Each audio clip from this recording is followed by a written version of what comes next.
ప్రజలందరికీ కూడా నా ఒక నమస్కారం. తర్వాత మీడియా వాళ్ళు కూడా ఇవాళ వచ్చినటువంటి మీడియా వాళ్ళు కూడా నా ఒక నమస్కారం.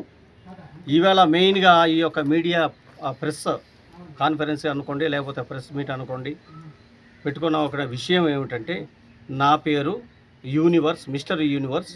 మా ఊరు సొవ గ్రామం, డుమ్రిగూడ మండలం, ఏఎస్ఆర్ జిల్లా. మెయిన్గా కారణం ఏమిటంటే, ఫెయిల్యూర్ అయినటువంటి గవర్నమెంట్స్లో, అడ్మినిస్ట్రేషన్లో మనం బ్రతుకుతున్నాము.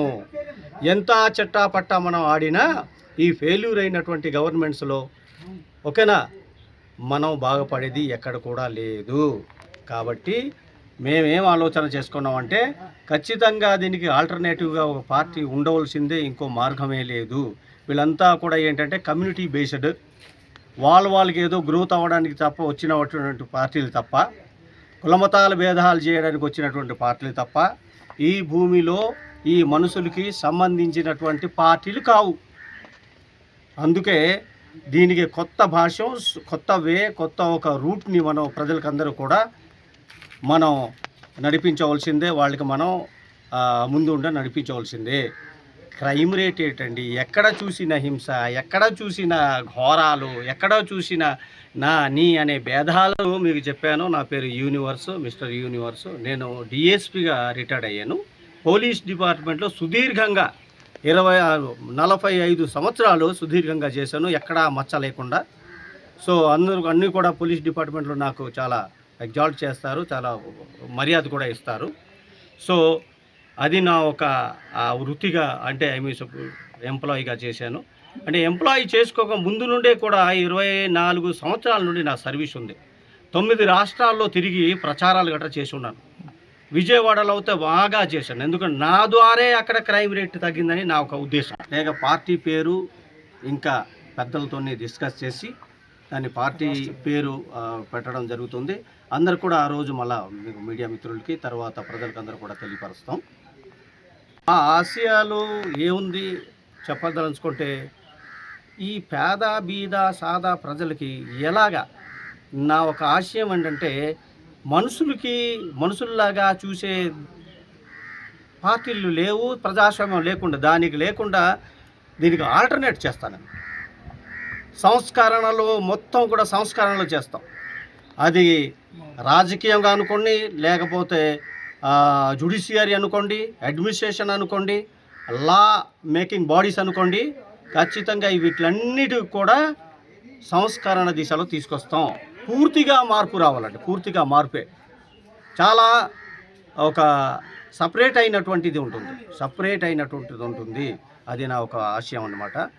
So total difference. ఏది కూడా ఎప్పుడు చేసింది అప్పుడు కూడా ఉండకపోవచ్చు. హైడ్రోజన్, హీలియం నా చిన్న కొడుకు పేరు, పెద్దవాడి పేరు ఆక్సిజన్, నైట్రోజను మా మధ్యవాడి పేరు, మా భార్య పేరు కాస్మిక్ రేస్. మా కుటుంబాలు ఇంకా ఉన్నాయండి, మానవని వీళ్ళని కుటుంబాలు ఉన్నాయి.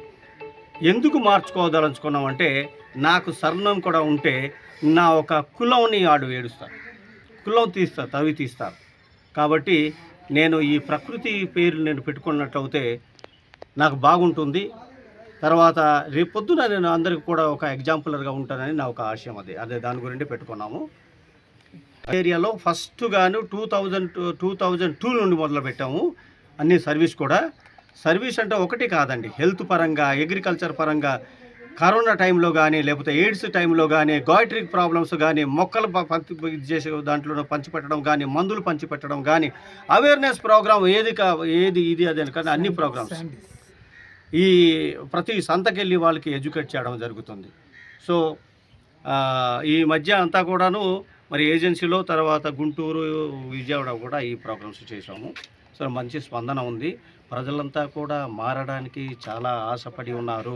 ఎవరు లీడర్స్ లేదు సరి అయినటువంటి వాళ్ళు, కాబట్టి వాళ్ళు అలాగే ఉన్నారు. మనలాంటి వాళ్ళు వస్తున్నాము. కాబట్టి ప్రజలందరూ కూడా వాళ్ళకి ప్రత్యేకమైన కార్యక్రమాలు అంటే ఉన్నాయి సార్. వీళ్ళు చాలా కడుపేదవాళ్ళు, వీళ్ళకి ఎలాగ లిఫ్ట్ చేయాలి, వీళ్ళకి ఏ స్కీమ్స్ అవుతాయి వీళ్ళు బాగుపడతారు. తర్వాత వీళ్ళకి ఏ రకమైనటువంటి ఫస్ట్ ఎడ్యుకేషన్, చాలా ఎడ్యుకేషన్ ఇక్కడ డమ్మిగా ఉంది. ఆ ఎడ్యుకేషన్ లేకపోవడం వల్ల ఏమవుతుంది, ఈ మూఢనమ్మకాలు, ఈ నమ్మకాలకు చొరబడుతున్నాయి. వాళ్ళు ఎడ్యుకేట్ అయితే నలుగురికి వాళ్ళు చేస్తాను. నా టైంలోనే 350 మందికి జాబ్ ఆర్డర్ చేశానండి. ఈ పైకి రావు అని ఎందుకు చెప్తున్నా అంటే, ఏది మనం కళ్ళారా చూస్తున్నాం. 65 సంవత్సరాలు నేను నా సర్వీసు, ఏది నేను ఆశించుకున్నటువంటి సమాజం ఇది.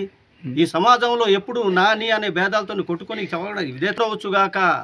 అడ్మినిస్ట్రేషన్ డిఫరెంట్ అంటే వాళ్ళకు హార్ట్ఫుల్గా ఏం చేయాలనేది ఉండాలి.